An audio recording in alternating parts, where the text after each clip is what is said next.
Today is your lucky day, and I don't even believe in luck. I believe in blessings and miracles.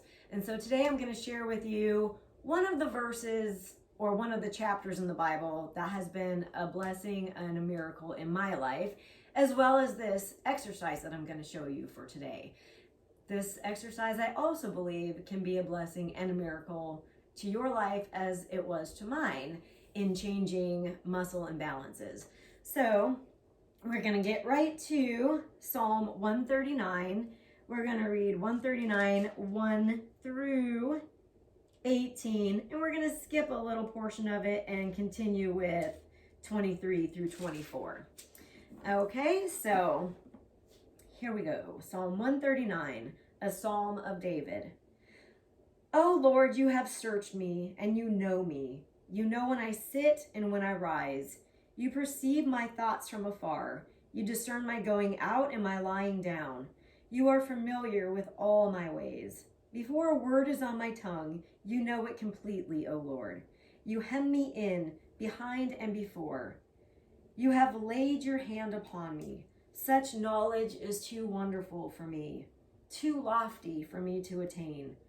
Where can I go from your spirit? Where can I flee from your presence? If I go up to the heavens, you are there. If I make my bed in the depths, you are there. If I rise on the wings of the dawn, if I settle on the far side of the sea, even there your hand will guide me.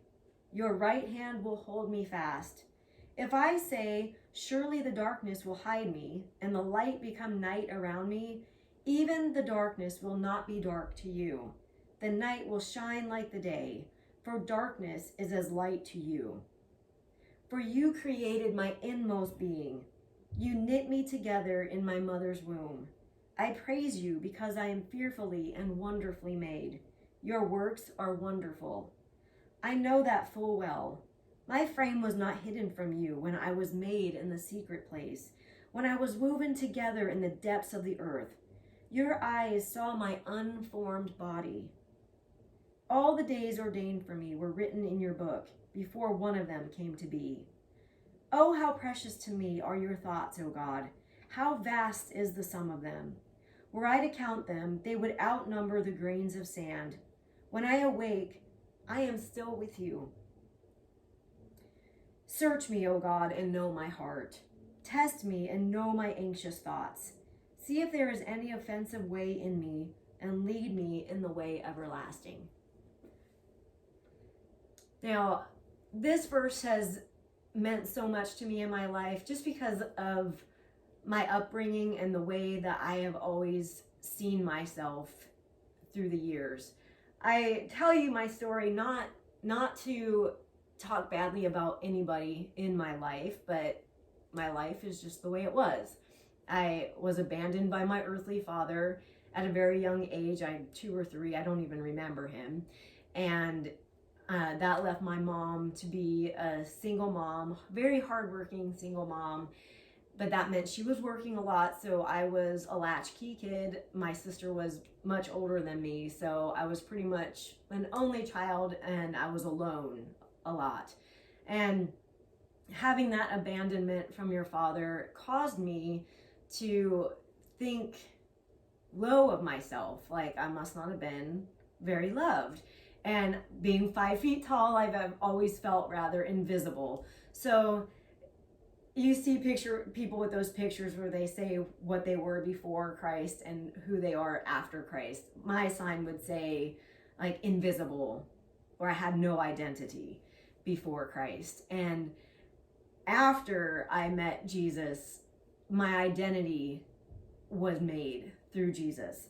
And just this psalm is just so amazing to me because it talks about everything that I didn't know that I had in life. Like my heavenly Father, God, searches me and knows me. He knows when I sit and he knows when I rise. He perceives my thoughts from afar. He knit me and formed me before anybody even knew it. My frame was not hidden from him. He sees me every moment. And I grew up feeling unseen. I grew up feeling invisible. And all that time, God saw me. And just that thought is so precious to me. And even with all the anxiety I've always suffered with, it says, search me and know my heart, test me and know my anxious thoughts. He knows when I struggle with those anxious thoughts. And that is just so meaningful to me. And it's so life-changing to me to go from a person that felt like I had no real identity to know that the maker of the universe sees me and knows me and knit me, and he put me here for a purpose, and he put you here for a purpose. So if you struggle with those thoughts, feeling like you're small or you don't matter or you don't have an identity, don't believe that, because you have an identity to the maker of the universe, and he made you and he knit you together in your mother's womb, and he knew who you were before you were even formed. And so this next exercise, I've always struggled with the anterior pelvic tilt, and this exercise really helped with that. So when I say that this was a miracle, I'm not kidding, because the ball squat, if you struggle with an anterior pelvic tilt, you might not be able to squat properly, and it's because of weaknesses that you have in your intrinsic core muscles, your transverse abdominis, your glutes, and your quads are too tight. So the ball squat really helps you to get into a position where you can squat better. And so I put the squat with my verse, Psalm 139, because it talks about he knows when I sit and when I rise. He is familiar with all my ways. So every time I do a squat, and I do lots of them, see this shirt? I got it for Christmas from my middle. Squat, because no one raps about little butts.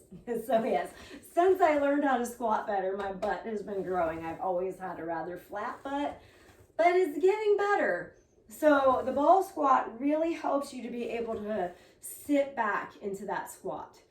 And you want to make sure that your feet are hip distance apart, your knees are facing forward. So I recommend that you do your squat in front of a mirror so you can see that your knees are not going in like that and they're not coming out like this. You want them to go completely straight, all right? And I'm going to show it to you from the side because I want to show, this is kind of weird, and I always have to reassure my clients the first time they do a ball squat that you're not going to stand upright, because if you stand upright and try to squat, see what's going to happen to your knees. That's not what we want. We want you to lean into the ball, and this feels wrong, I know, but leaning into the ball helps you, I say like almost sit underneath the ball, like push your booty under the ball. And now see, you're sitting here with this nice 90-degree angle here. And then you can press yourself using your core muscles up from there. So this ball squat really helps you to learn how to engage your core muscles as you come up. So you come down into your squat, press through your heels, tighten your core muscles, and use your glutes and bring yourself up with your heels, your core muscles, and your glutes. So this is really going to help you to do a better squat. And even if you have mastered barbell squats, you can always go back and do some of these just to perfect your form. So then once you get your squat down, you're going to do an integrated movement.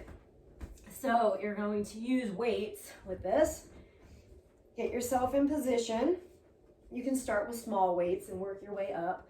So you're going to do a squat. I'm too close to the door handle. All right, scooching on over here. All right, so your hip distance apart, parallel feet, knees and toes facing forward, squat, curl, press. Turn it, squat, curl, press. And again, this is one of those corrective exercise moves. So we do a total of 15 on a corrective exercise move. All right. And then I'm going to show you it with the weights from the side. Okay. So we've got this. Here we are. Lining things up here. Making sure you're far enough away from the ball.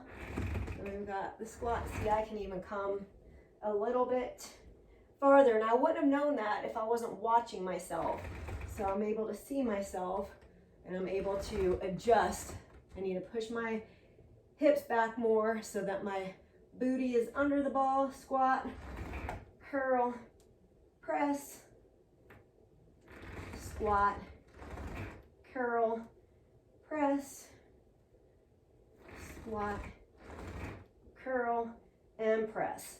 All right, and remember, you're working on 15. Now, I have taught so many people to squat with the ball squat. I've taught younger people who haven't learned how to squat yet. I've taught runners who don't do much lifting, how to tighten all of this to do better squats in order to get to the barbell. And I've taught older people who were never going to use a barbell, but just showing them that squatting is not something they're ever supposed to give up. We always need to squat.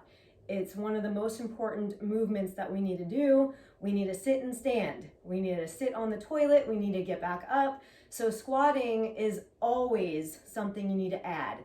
So even for my older clients in their 80s, they'll still do little squats like here. They're very capable of doing a smaller squat as long as they're still getting some movement in that squat motion.